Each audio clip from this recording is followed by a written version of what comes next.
Between 1999 and 2002, the United Kingdom government sold over half of its gold reserves, over 400 tons of gold sold at rock bottom prices. Indeed, it's often referred to as Brown's bottom after the then Chancellor Gordon Brown, who sold at $275 an ounce, raising £3.5 billion, thinking, in his naivety perhaps, that £3.5 billion would do better for the United Kingdom put to use rather than sat in a vault. Well, how times have changed. 25 years have gone by, and that really was one of the worst financial decisions that anyone in a sovereign nation could have made. But at the time, it seemed like a good idea. But it really does exemplify, 25 years later, just how bad of a situation we find ourselves in with money in terms of inflation, national debt, and the buying power of the currency over time. There's a lot that we can learn as individuals and as stackers and investors of gold and silver from the mistakes of the past. And it's not even that far away of the past. So in this video, I hope that we can learn a little bit about what happened and why back then, and use that to inform some of our own decisions in this 2026 modern world we find ourselves in, because the world is very, very, very different to how it was in the late 90s. And if we put it in context, at the time when Gordon Brown was talking about doing this, he announced, I think in around May 1999, right at the height of the dot-com bubble and lows for gold. Gold since the 1980s had nearly quartered in price and was a pretty dead asset, quite frankly. It costs money to hold gold. You know, in Fort Knox, the security there, the infrastructure, the Bank of England, the vaults, all of this is overhead to what essentially is just metal sitting there doing nothing. No dividends, no yields. The only thing it seems to have been doing from the 1980s to the end of the 1990s is just losing value. So the idea was to put money into other things that might do better. And that wasn't an uncommon thing at the time. Lots of different countries, certainly in the Eurozone with the introduction of the euro, were thinking the same. But, and that's the big but is carrying a lot of weight here, the world changed. The dot-com bubble burst. The subprime mortgage crisis and the credit crunch of 2008, the financial crash, hit hard. Gold started to move up in price, and that's simply because debt started to increase massively. Then we hit the austerity years, and that wasn't great for economies growing, and growth stalled. Then COVID, then geopolitical wars, and we find ourselves in here today with record levels of national debt in Western world countries. £3 billion, I believe, or sorry, £3 trillion. I wish it was 3 billion was the number for the United Kingdom, but the US, 40 trillion US dollars in debt. Now, all the gold in Fort Knox, if there is even still enough gold in there, would not account for that much national debt. We are a long way past the gold standard where gold was the backing of the dollar and the pound. So it's pretty scary, really. And that, I think, is the biggest lesson for us individual stackers out there. Eventually, all fiat currencies return to zero. Now, that's not to say that anytime soon the dollar and the pound will completely vanish. There is a lot of chatter and talk that we are in a sort of transition period for the dollar and the pound right now, whereby we are essentially seeing that going to zero and revaluation and rebranding of it to central bank digital currencies.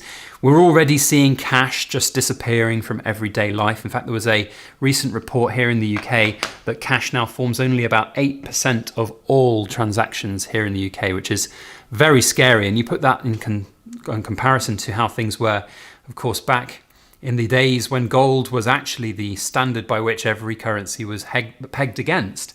1825, look at that. We are 200 years out from this coin actually having been real money that could have been spent in everyday worlds.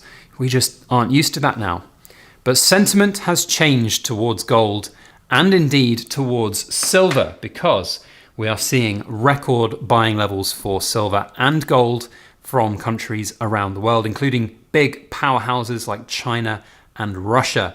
And with rising national debts all around the world and the devaluation and inflation of our currency and buying power, the sentiment that gold just sits there and does nothing, doesn't provide a dividend and a yield, I think are long gone. Certainly, you look at the recent past and history of silver and gold prices, and it outstrips stocks and shares sometimes. It outstrips assets that should have been way, way, way better traditionally than gold. And certainly when you look back at the late 90s with the dot-com bubble and all of the craziness that was going on in that world, gold was a dead asset. It really was. And people just didn't like it. It wasn't seen as a growth asset.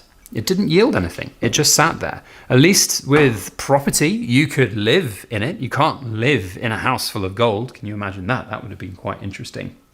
So what does that mean for investors today? Gold and silver's value. That's what we should really look at. We shouldn't necessarily think about it as pounds, pennies, dollars, and yen and euros to buy some of this stuff. We should think of it as more of a protection of the money that we have now. It's not really that you're buying $5,000 worth of gold or £3,000 worth of gold when you buy an ounce. You're protecting that £3,000 moving forwards into the future. There could be times where it grows, and it grows a little more perhaps than the rate at which you would expect other assets to grow, and that's where you get sort of almost like the hedging, flipping, make a quick profit kind of party come out and play. There's definitely an avenue by which you can make money on gold and silver, but that's more, if you're going to do sort of riskier plays like that, gold and silver are not really the assets that one should look to play for on that. It's an insurance asset. That's what I've always viewed it as over the last 10 years. And I've been saying for 10 years of making videos that you can't rely on gold going to the moon. That's just not likely of a thing to happen. Silver too. Now look, was I wrong in that silver and gold had this massive shoot up in price? Sort of, but also no, because it was an insurance asset. And for 10 years, I've kind of just been rolling around with this idea that, yep, gold was a great thing to have. It gives me protection. It gives me financial security for the long term. I didn't think that long term would come in a 10-year time period. I thought we were talking 25, 30-year time periods. And so the fact that it's come 5-10 years sooner than I was expecting for my own investing purposes and gold purposes is really quite scary. The most important thing though that gold provides for me as an investor, and I'm not just talking about investing in gold and silver, but this is the important thing, it's about diversification. The diversification of one's portfolio is really, really, really important, because at the moment with gold and silver, it's very much this protection asset for me. Now, at the whim of a drop of a tweet or a truth on the internet, the markets can move significantly, and stocks and shares will also move significantly. And gold just doesn't necessarily do that. Now look, yeah, there's been some big movements in gold and silver prices over a recent history, but ultimately this is something that really holds its value true, and it's the safety net for me. You know, stocks and shares, other assets, cryptocurrencies, I've even got cryptocurrencies, collecting items. So coins you see here, these are very much not bullion items that one would stack, so to speak. These are plays on collections, on collecting, these are higher risk investments, inverted commas, to have, but I also enjoy the custodianship of them and the collecting of these kind of things, but they are not reliable. Gold and silver are reliable. That is the big take and the big difference. And that sentiment, I think, has really shifted in the bigger geopolitical world as well, because we do see record buying of gold, of silver on the markets right now. And that's having an impact on paper-related prices for silver and gold, paper contracts. And the staggering amounts of money, and certainly from a silver perspective, the amount of extra silver that's out there on a paper contract as opposed to physical in your hand silver is very, very scary. And that could at some point rear its ugly head. Now look, there's a lot of talk about COMEX related shortages and LBMA related shortages and fixes and how things are going to be bailed out.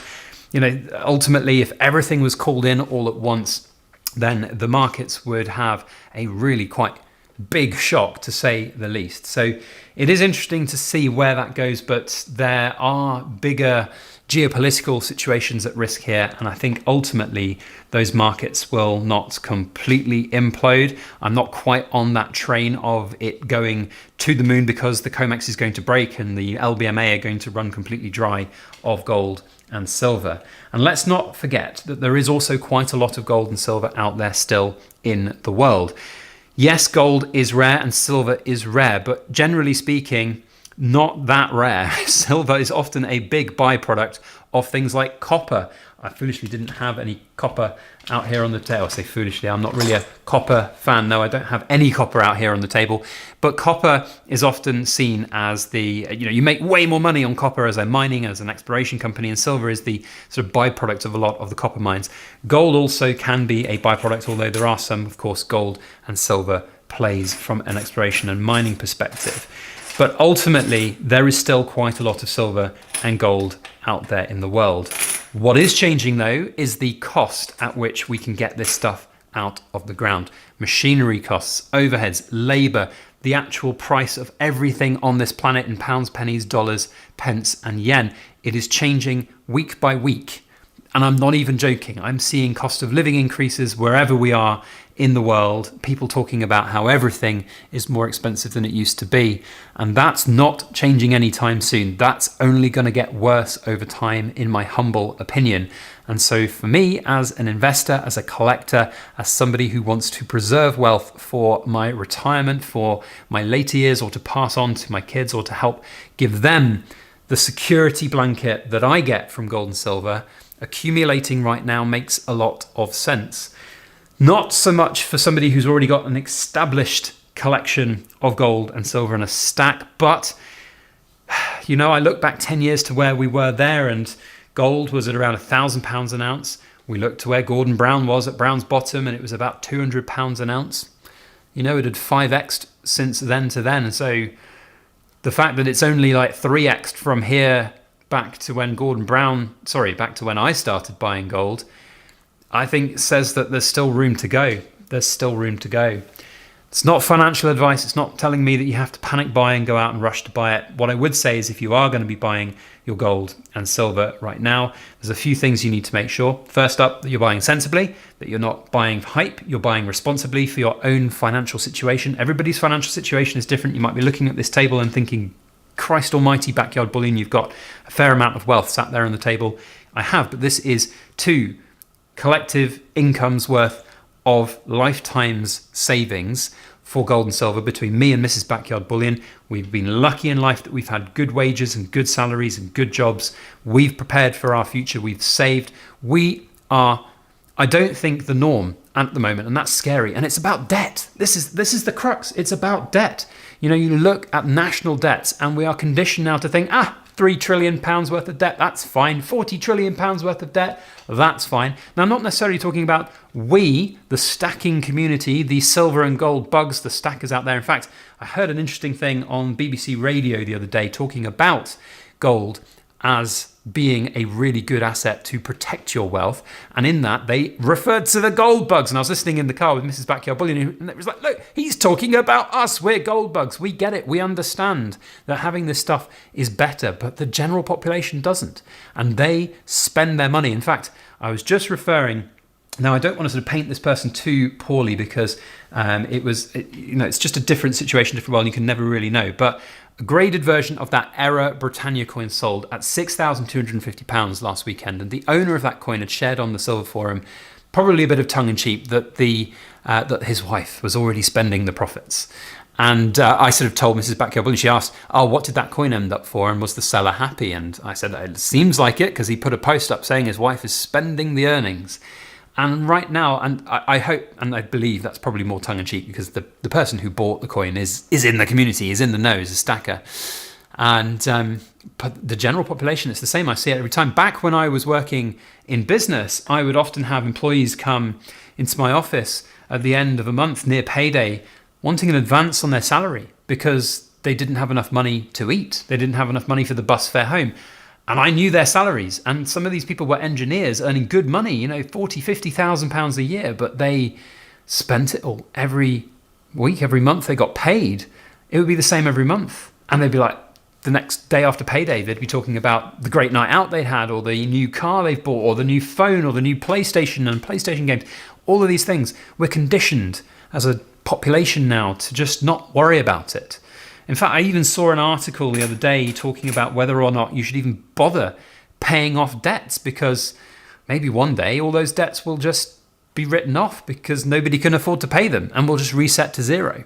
What will happen to gold and silver in that time? It's really scary, and it really scares me. I've been a very strong proponent of debt-free living for a very long time. The only time I ever use credit cards is when you can get cash back on those, or you need consumer protection beyond what you might get from, say, a debit card. And then when I do use the credit cards, it's very much pay it off in full at the end of the month, or even a couple of weeks after you've made the purchase. I haven't checked for a long time, but I don't think I've paid a single penny in interest on any credit card that I've had for a very long time.